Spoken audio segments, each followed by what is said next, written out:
અમૃતાઝ veg kitchen ગુજરાતીમાં આપ સૌનું સ્વાગત છે। આજે આપણે ફ્રાઈડ રાઈસ બનાવીશું। બનાવવા ખૂબ જ ઇઝી છે, તો ચાલો જોઈએ કેવી રીતે બને છે।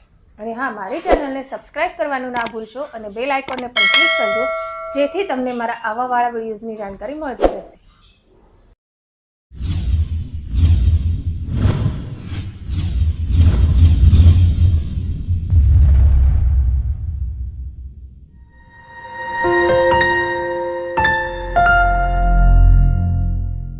फ्राइड राइस बनावा माटे આપણે લઈશું ચોખાને મેં બોઇલ કરી લીધા છે।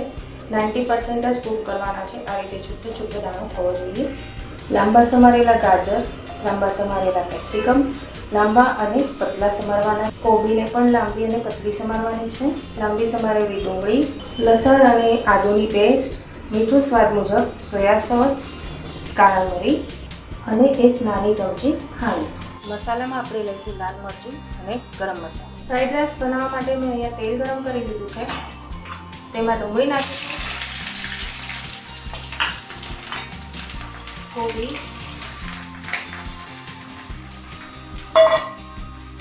કેપ્સિકમ, ગાજર, આ બધાને બરાબર મિક્સ કરી લઈશું। અને આ બધા શાકને પૂરા ચડવાના નથી, થોડા અધકચરા રાખવાના।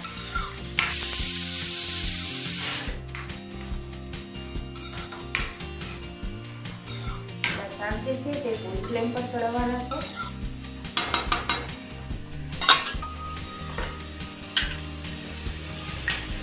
હવે તેમાં લાલ મરચું નાખીશું,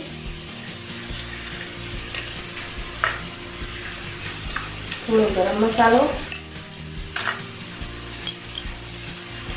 મીઠું નાખીશું સ્વાદ મુજબ, ખાંડ નાખીશું। આ બધાને બરાબર મિક્સ કરી લઈશું।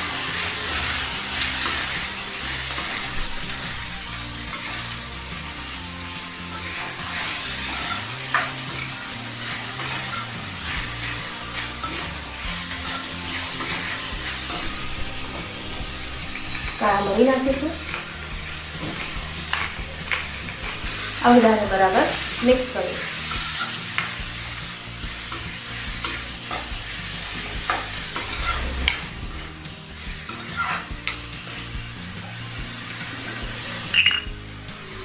હવે તેમાં એક મોટો ચમચો સોયા સોસ નાખીશું।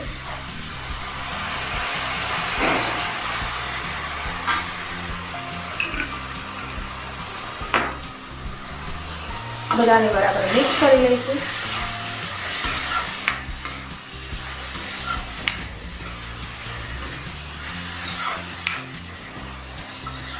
થઈ ગયું છે। હવે તેમાં રાઈસ નાખીશું। તમે જોઈ શકો છો રાઈસ એકદમ છૂટા છૂટા છે, કારણ કે આને મેં 90% જ કૂક કર્યા છે। જો તમે પૂરા કૂક કરો તો આ સ્ટીકી સ્ટીકી થઈ જાય। હવે આને બરાબર મિક્સ કરી લઈશું।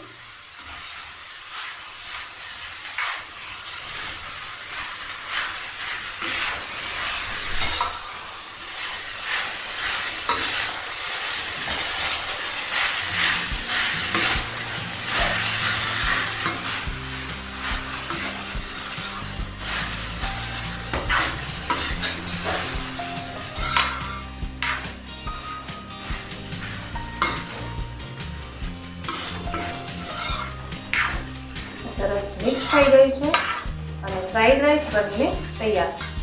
ટેસ્ટી ચટપટા ફ્રાઈડ રાઈસ બનીને તૈયાર છે। તો તમે પણ બનાવો અને મને જણાવો તમને મારી આ રેસીપી કેવી લાગી। ધન્યવાદ।